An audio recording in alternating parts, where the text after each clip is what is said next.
Let's do a little vocabulary lesson. Let's talk about two types of tree growth or two types of tree habit.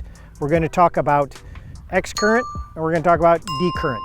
So excurrent. Excurrent is a tree that tends to maintain or wants to have a habit with a strong central leader and scaffold branches. If I look at this chinkapin oak on my left, you can see the strong central leader most of the way up in the tree and also the strong scaffold branches that come out. Very typical of an excurrent habit.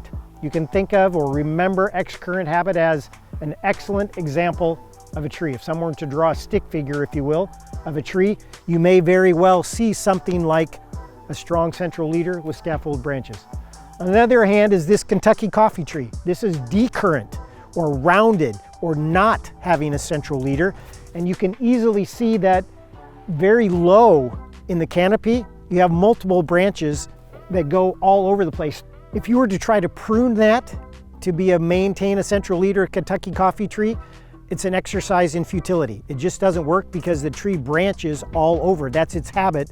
That's what it wants to do. So the key part of knowing excurrent and decurrent is understanding that habit and how it fits in your landscape. But it also informs you how I'm going to prune it, how I'm going to take care of it.